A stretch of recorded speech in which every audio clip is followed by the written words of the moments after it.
Ceux qui ont assisté au live le savent, on a rencontré pas mal de soucis techniques au niveau de la connexion. Et comme c'était la première fois que j'utilisais un nouveau matériel, j'ai oublié d'enregistrer le fichier source. Traduction, beaucoup de parties du live n'étaient pas utilisables. J'ai donc malheureusement dû faire une version très raccourcie du live en enlevant beaucoup de séquences que j'aurais aimé conserver. Vous remarquerez aussi qu'il y a quelques problèmes de synchronisation labiale et de lag, puisqu'encore une fois j'ai dû faire ce montage à partir du live lui-même et non pas d'un fichier source. Et donc il y a des moments où ça lag pas du tout, il y a des moments où il y a un petit peu de décalage, il y a des moments où il y a beaucoup de décalage, puis ensuite il n'y en a plus du tout, puis ensuite il y en a un petit peu. Bon, j'ai viré tout ce qui était absolument inaudible ou regardable, mais j'ai vraiment réussi à garder des bons moments de ce live qu'on a fait ensemble. Sur ce, je vous embête pas plus, je vous souhaite un bon épisode, vous avez le timecode en description, et je vous dis à très vite pour un nouvel entretien, cette fois-ci, normalement avec Pierre-Yves Rougeron.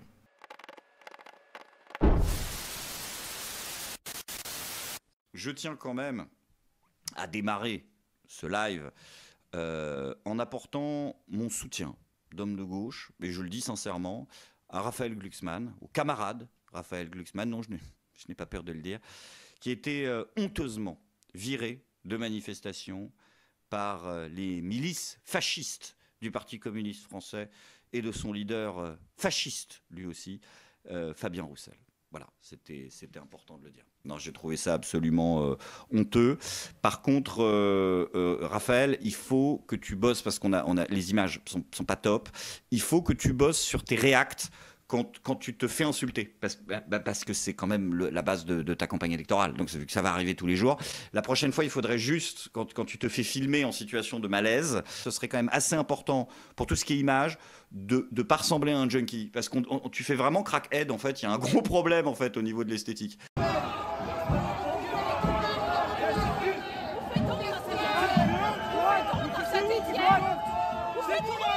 Mais je sais que mes conseils, t'en as pas véritablement grand-chose à foutre, et t'en as pas besoin, puisque Raphaël Glucksmann, c'est quand même la grosse surprise. Hein. Et là, Raphaël, les médias, ils ont dit qu'il était dans un mouchoir de poche, ils ont dit, avec Valérie Hayet.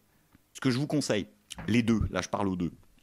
Le mouchoir en question, parce que vous le coupez en deux, vous en gardez chacun la moitié. Vous le mettez dans votre poche, et vous le réservez pour le 9 juin. Vous n'êtes pas à l'abri d'en avoir besoin. Même au niveau de vos militants, le soir du truc, tu vois, tu distribues un demi-mouchoir pour vos militants. Si, ça suffira, ça suffira. Là, c'est assez chaud quand même. Je commence à éprouver, et ça m'arrivait pas, hein, de la pitié pour La République En Marche. S'ils arrivent à ramener personne. Valérie Hayet, elle fait des vidéos cringe. Vous l'avez vu ou pas, la vidéo avec Gabriel Attal? La vidéo, elle est avec Gabriel Attal, et ils annoncent, alors samedi prochain, square municipal Léon de Grelle, grand meeting, nous vous invitons à venir nombreux, etc. C'est le parti au pouvoir. Ils sont obligés de faire de la pub, de la réclame avec le Premier ministre pour que les gens viennent. Bonjour à tous. Le 7 mai, je vous donne rendez-vous à la Maison de la Mutualité à Paris, en présence du Premier ministre, Gabriel Attal, de mes colistiers, pour notre deuxième meeting de campagne. Ce 7 mai marquera l'anniversaire de la première élection d'Emmanuel Macron à la présidence de la République. Depuis ce jour, la France change l'Europe. Depuis ce jour, toute la majorité présidentielle est au travail pour vous protéger et défendre vos intérêts. Parce que nous avons besoin plus que jamais d'Europe, je compte sur vous à mes côtés mardi prochain. Ces élections européennes, c'est probablement les plus importantes de l'histoire.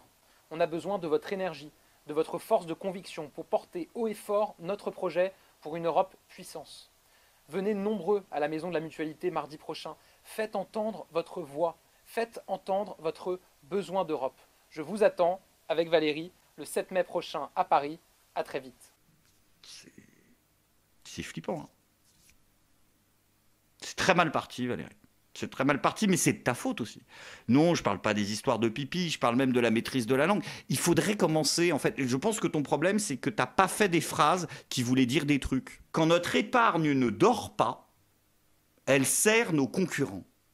L'union des marchés de capitaux doit faire circuler cette épargne pour nos ménages et nos entreprises. Est-ce qu'il y a des gens dans le chat qui sont économistes? Quand notre épargne ne dort pas, elle sert nos concurrents. Je ne comprends pas. Donc elle n'était pas formée au fait de faire des phrases qui veulent dire un truc, et elle a débattu avec Jordan Bardella. Est-ce que vous avez vu le débat Jordan Bardella contre Valérie Hayet? Putain, l'enfer. Au bout de 9 minutes, l'autre, Yu-Gi-Oh, elle t'a sorti un Jean-Marie Le Pen des familles. Moi, je voudrais retenir un mot des propos de Jordan Bardella, c'est le mot d'antisémitisme. Et évidemment, je le combats. Monsieur Bardella, vous avez participé à la manifestation le 29 octobre contre l'antisémitisme. Tout à fait. Très bien. Vous avez d'ailleurs, sur le plateau de Benjamin Duhamel, après un long moment d'ambiguïté, vous avez reconnu que les propos de Jean-Marie Le Pen sur les chambres à gaz, détail de l'histoire, étaient de nature antisémite. Je pense que c'est l'occasion pour vous, sur ce plateau, peut-être de clarifier un certain nombre de vos positions, d'expliquer aux Français qui nous écoutent ce soir, de dire clairement à tous les Français, et notamment aux Français de confession juive, une chose simple. Oui, Jean-Marie Le Pen a été le déshonneur de ma formation politique pendant 50 ans. Je pense que c'est nécessaire et que c'est la bonne occasion ce soir pour vous de le dire. 9 minutes de temps de parole. Oui, vous avez déjà appelé Jean-Marie Le Pen au secours, madame? Oui, Jean-Marie Le Pen a été le déshonneur de ma formation politique. Je pense que ce débat va être très long, madame. Jean-Marc, au secours! Bah oui, c'est compliqué, Valérie. Je me suis dit, elle va s'en sortir. Je me suis dit, peut-être elle peut faire un truc, malgré le mauvais démarrage. Puis après, elle a parlé des Russes. Et là, bon, je me suis dit, c'est foutu. Les punaises de lit même, ça peut prêter à sourire, mais c'est aussi l'ingérence du Kremlin. Elle est tellement mauvaise que je me demande si elle finirait pas par me devenir sympathique. Ils peuvent miser là-dessus, hein, peut-être. Tu sais, une com à fond, le côté Pierre Richard. Peut-être que c'est ce qui peut leur rester. Hein. Mais il va falloir bosser, Valérie, parce que même BFM, ils n'arrivent pas à rattraper. Hein.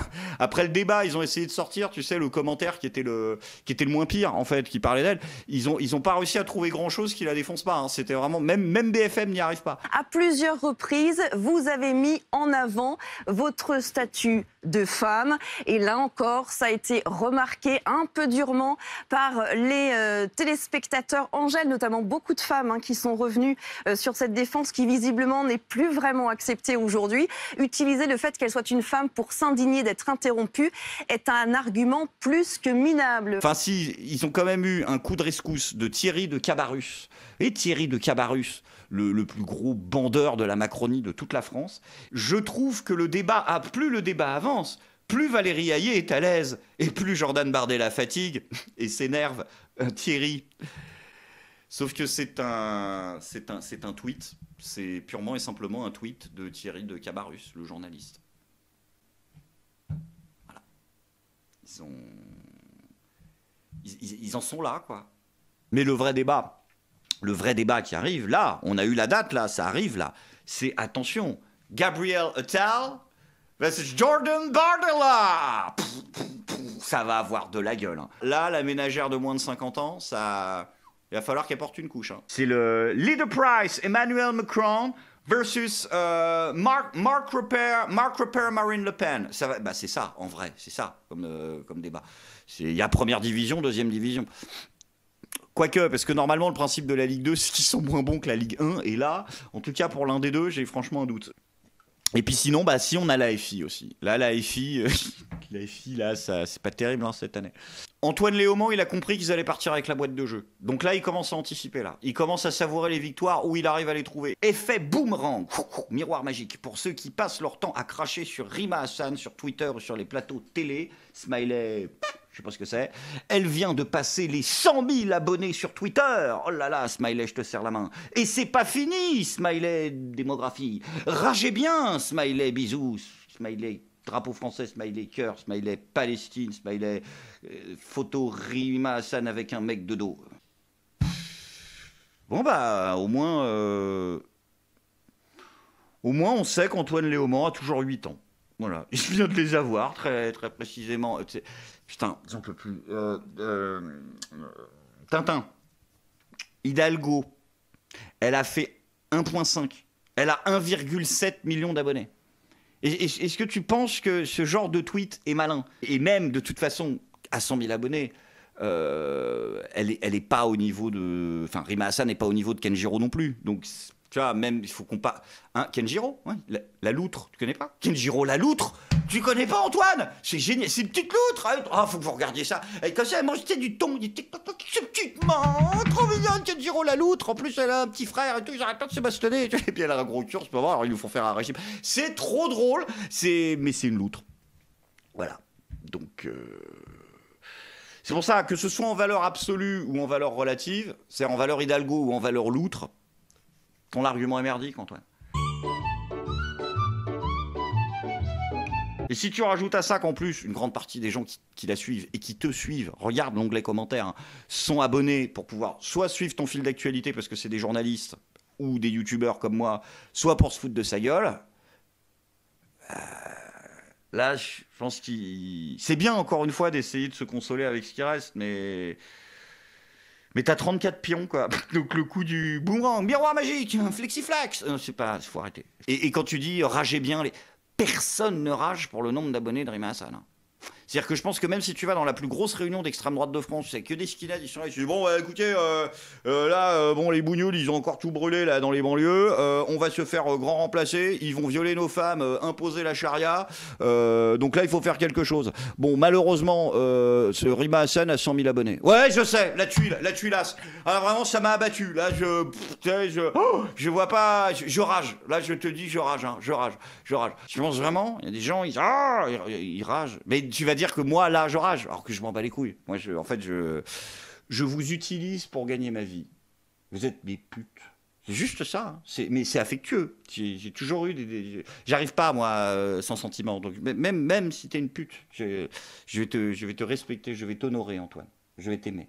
Je vais t'aimer comme on ne t'a jamais aimé. Je vais t'aimer comme Rima l'a imaginé. Voilà, je vais t'aimer, Antoine. De toute façon, c'est pas grave.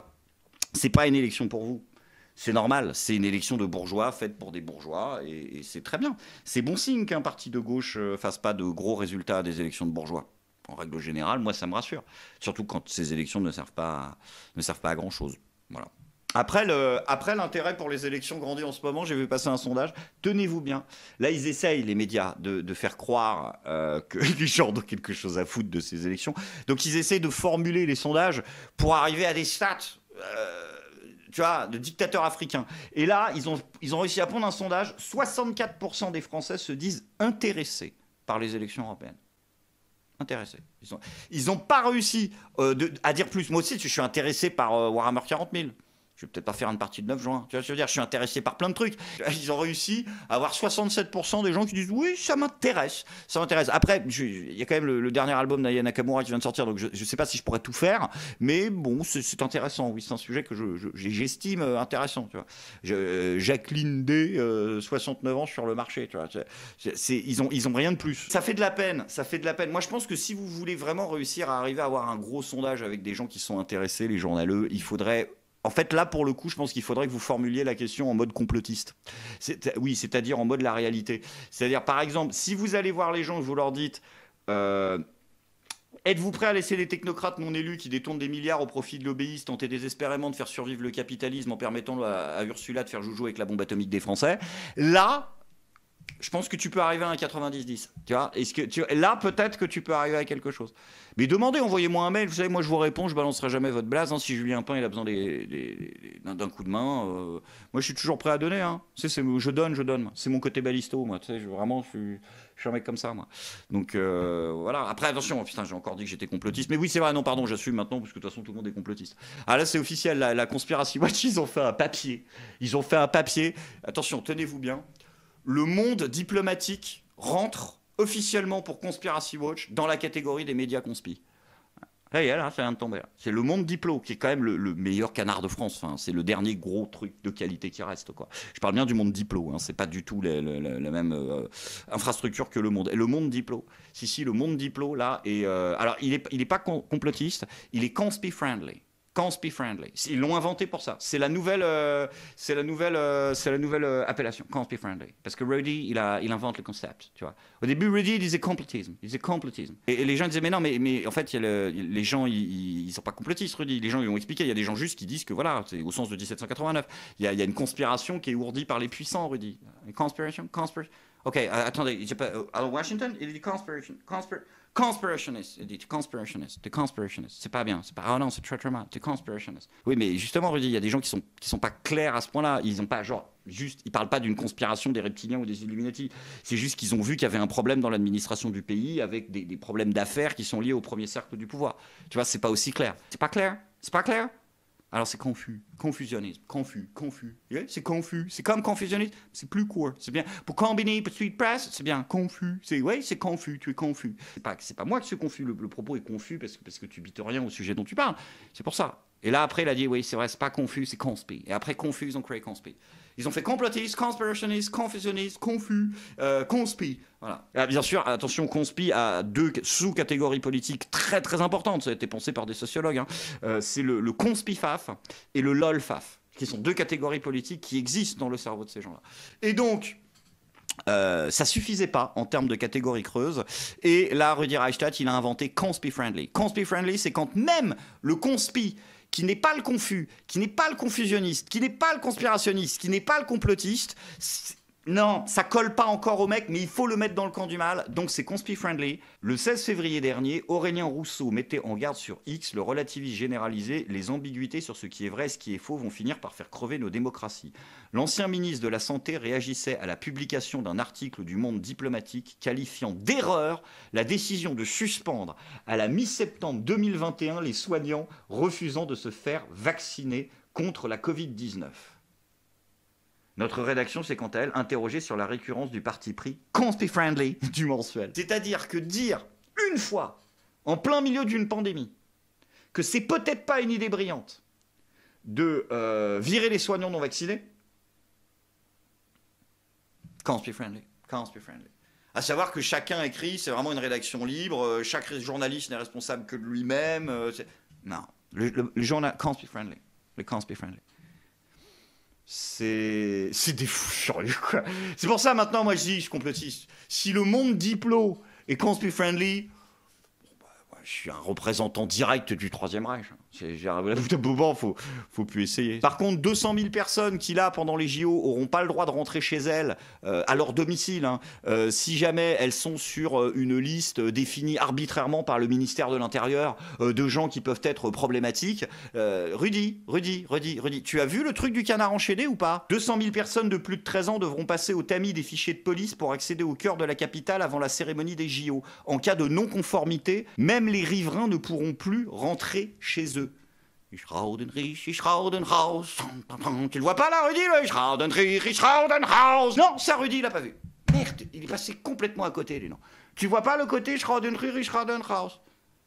reconstruction de Notre-Dame de Paris sur la réouverture de la cathédrale, tenez-vous bien, hein, le calendrier sera tenu, même si ce n'est pas le calendrier d'origine. Précise Marie-Vonne de Saint-Pulgent, ancienne directrice de Saint-Pulgent. Bon allez, ça va bien avec le style d'édifice. Le calendrier sera tenu, même si c'était pas le calendrier d'origine. Putain les gars, je suis tellement content. Je viens de m'apercevoir que j'ai jamais eu une minute de retard dans la production des vidéos sur cette chaîne. C'est incroyable. Mais, bah oui, connasse, il y a toujours un calendrier. Moi, ah d'accord, j'ai le droit de faire ça. C'est ce que là, je dois de la thune à l'URSSAF. Attends, faut que je les appelle, faut que je leur dise. Le calendrier sera tenu, hein, même si c'est pas forcément le calendrier dans 2 jours là. Attends, faut que je leur envoie un SMS parce que alors si on a le droit au raisonnement. Ah vous oui, moi non. Ah oui, j'avais oublié. Merde, c'est vraiment ils sont incroyables quoi. Ils sont complètement cons. Ils disent tellement des trucs en automatisme. Et bon, au moins. Au niveau de la présentation, ça tient encore. On n'est pas au niveau de Joe Biden. Hein. Non, Joe Biden, il lit les pauses maintenant. Il lit vraiment les pauses. Je sais pas si vous avez vu ça. Là, Joe Biden, il a fait un discours. Il est là. Around again, ground, and around again, pause. And around again, ground. Il lit le pause sur le prompteur. And increase economic growth. Folks, imagine what we can do next. 4 more years. Ou sinon il pète. Voilà, il pète. Si, il a prouté. Il a fait caca. Il était devant un mémorial, là, il faisait une commémoration. Gentlemen. Puis il y a de l'écho. Parce que c'est des lieux solennels, donc c'est triste, donc c'est des grandes pièces, donc du coup ça résonne.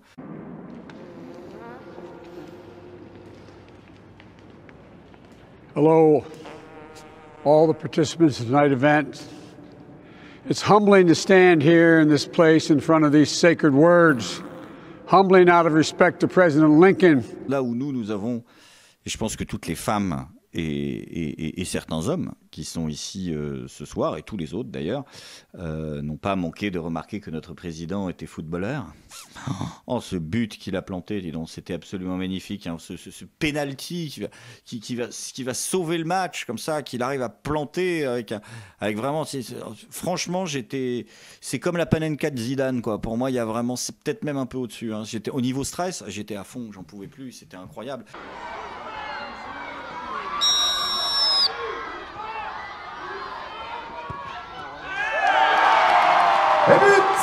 Avec ce gardien qui ne bouge pas, quoi. Non, mais même là, je ne sais plus c'est dans quel pays africain où il y a c'est le vice-président du pays, il joue dans l'équipe nationale de football, il a 60 ans. Mais là-bas, le gardien, il fait semblant quand même de plonger. Hein. Parce que là, vraiment, après, c'est vrai que le gardien, bon, il a évité le ballon, il a évité le contrôle fiscal, mais il aurait plongé... C'est vrai que l'autre tirera du poteau très à droite, fallait plonger à l'extrême droite. Le lendemain matin, un article de Street Press pour dire il n'a pas plongé à l'extrême droite par hasard. Non, voilà, il aurait été dans la merde, il aurait été fachosphère. Après, les gens disent ah mais non, mais c'est bien parce que Macron il a ramené de l'argent et tout, c'est vrai pour les associations, c'est vrai. Le mec qui a fait 1000 milliards de dettes, là, il peut ramener 200 balles au resto du cœur. Ouais, s'il a envie, ouais, je m'en bats les couilles. S'il fait ce qu'il veut, mais c'est... Non. C'est vrai, promis. C'est comme dans le sketch de Dieudonné du juge. C'est ah, bah j'enlève. Alors j'enlève 200. Voilà. Il reste beaucoup, mais je fais quand même à rendre. Je sais pas qui était le plus ridicule, si c'est lui ou François Hollande.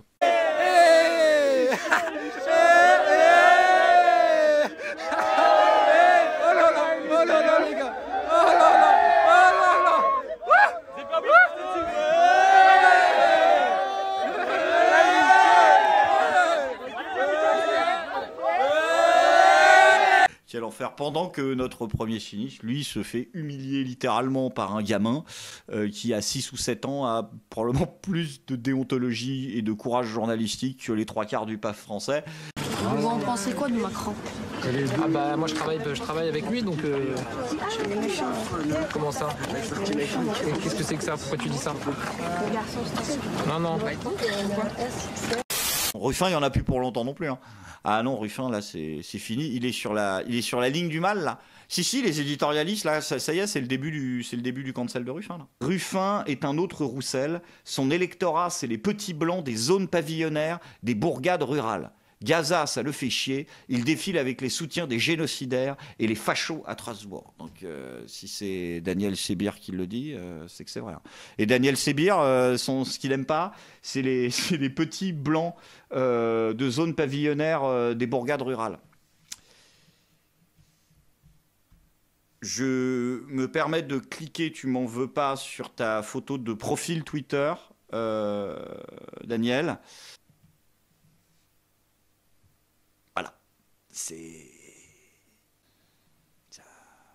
J'avais même plus de budget pour mettre des miroirs dans les rédacs. Oui, qu'est-ce qui se passe, Daniel?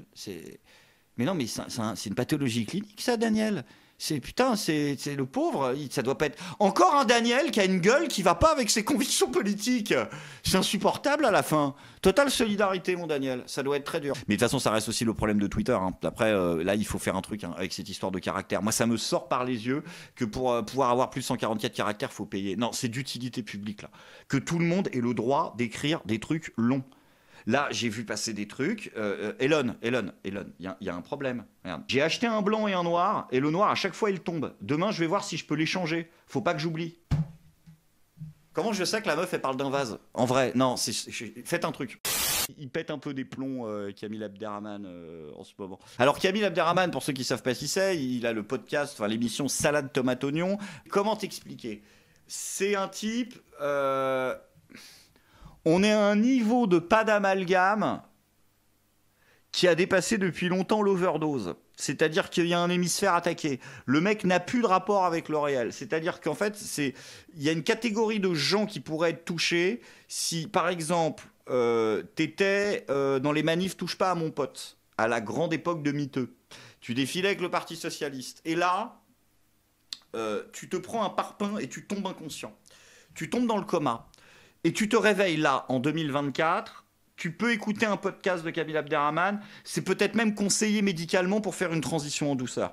Mais on est à un niveau de pas d'amalgame, c'est hors piste. C'est-à-dire que c'est lui qui avait été invité au crayon face à Thaïs Descuffon et qui à un moment lui dit « Là, je te promets que tu peux traverser toute ma banlieue, toutes les banlieues, le mec est au fond du 9-3, tu te feras même pas importuner dans la rue, t'arriveras à rien, ça se passera très bien. » Moi, j'aime les gens optimistes. On pourrait marcher d'ici jusqu'à mon ancien quartier dans le 92. Je te promets qu'il ne t'arriverait rien. Rien, il va rien lui arriver du tout. Les gens, un autographe, un selfie, Thaïs, on t'adore. Le mec est quand même à un niveau de déni hors catégorie. Je te promets qu'il ne t'arriverait rien. Et s'il t'arrive quelque chose, ce sera pas de l'ordre de ce que toi tu... Et là, Kamil... Qu'est-ce qui s'est passé?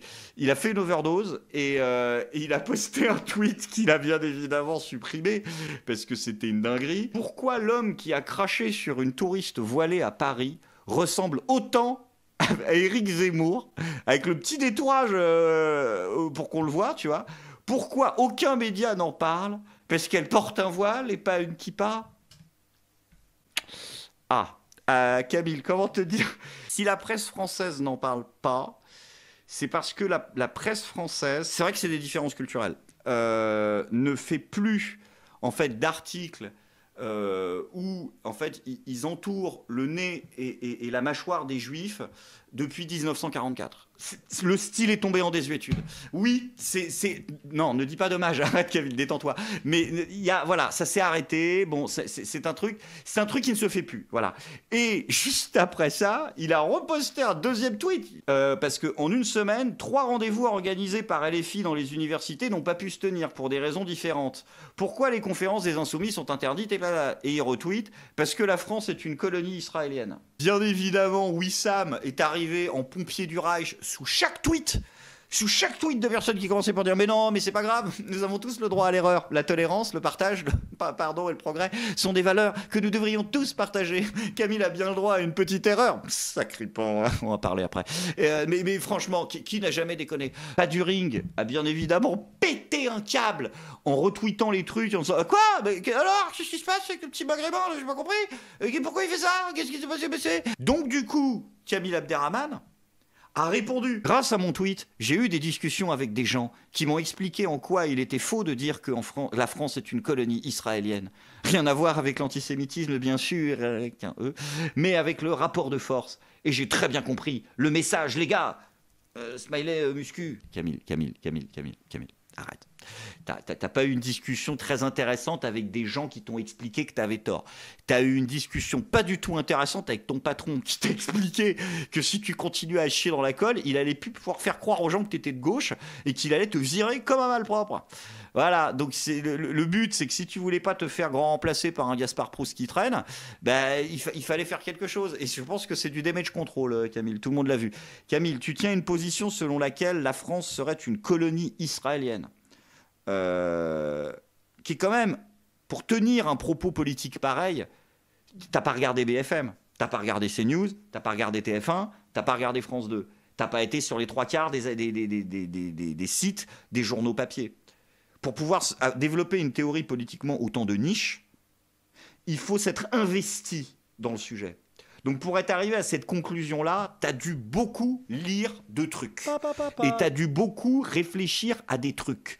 Et nous faire croire qu'en l'espace d'une poignée d'heures, tu aurais eu comme ça des discussions qui t'ont permis de remettre en cause toute cette pensée que t'as dû mettre des années à structurer.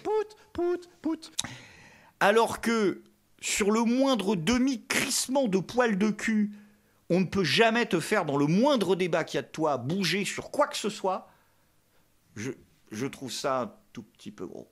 Enfin bon bref, l'histoire a très mal fini. Il a repété les plombs 2 jours après en reparlant des Juifs et en disant que la France était contrôlée par les Juifs. Paduring a refait un tweet pour dire « Mais j'avais pardonné la première fois !» Putain. Oh là, il en a posé des gerbes de fleurs à Charlie, lui. Hein, putain, il est venu tous les jours arroser les plantes. Non mais putain, ça va. Et quelques jours plus tard... Kamil Abderrahmane a redit une dinguerie, mais cette fois-ci sans rapport, puisque vous le savez, il y a une femme qui a été virée des Restos du Cœur parce qu'elle vote Marine Le Pen. Même Mathieu Slama, il ne peut pas défendre ce truc-là. Tu vois ce que je veux dire? C'est impossible. Eh ben si. Qui c'est qui l'a défendu, le bousin? C'est notre bon vieux Camille Abderrahmane. Dans le parti de Jean-Marie, on est à la droite. Oui, c'est vrai. On est légèrement à la droite d'Hitler.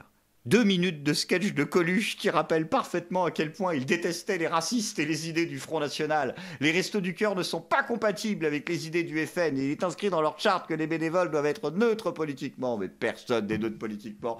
Oh, il est allé déterrer Coluche, c'est vrai? T'as du culot, mon cochon, quand même. Et tu veux... Alors, c'est vrai que les sketchs de Coluche sur le FN, ouais, c'était ça, ouais. Tu veux que je te montre les sketchs de Coluche sur les Arabes? Je suis pas sûr qu'ils vont te plaire. C'est pas raciste. Moi? Ah si. Je suis comme les autres, quoi. Ouais. Ah bah ouais. Les autres, ils sont racistes. D'ailleurs, les Noirs, ils sont racistes. Ouais. Pas plus que nous, parce que nous, on est quand même plus violents. Tout le monde, je sais pas pourquoi. Les Arabes, ils sont pas racistes. Ah si. Ah si. Demande aux Juifs, tu vois. Ils vont gueuler. Ouais. Et les Juifs aussi. Ils sont vachement racistes, demande aux Palestiniens. Ouais. Mais oui, ils ont tous leurs Arabes. Puis lui avait au moins compris, si tu veux, que tout le monde était raciste. En fait. Et qu'il l'est plus ou moins que les autres. Mais ça, vous voulez pas. Hein. Il y a les catégories, il y a les gentils, il y a les méchants, tout ça. Il est 23h30. Ça va être le moment de conclure. Pour conclure, je pense que j'avais envie, avec vous, de conclure cette émission par un petit moment de culture. Parce que c'est un truc qu'on fait pas sur la chaîne. Je suis sérieux. On met pas en avant des ouvrages, des livres, des machins, à part des petites choses en arrière-plan. Et je pense que c'est important. J'aimerais qu'à partir de maintenant, tous les lives solo se concluent par la lecture, tout simplement. Je pourrais rappeler Monsieur Gilou. Je pense qu'il avec sa voix, il pourrait faire quelque chose, ou Henninger de bien. Et pour ce premier épisode, je ne l'ai pas lu. C'est véridique. Je réagis en direct. J'ai réussi à trouver le 4e de couverture du prochain roman de Marlène Schiappa, vous savez, celui où la ministre, c'est une ministre qui vit une folle histoire d'amour, enfin voilà, quoi.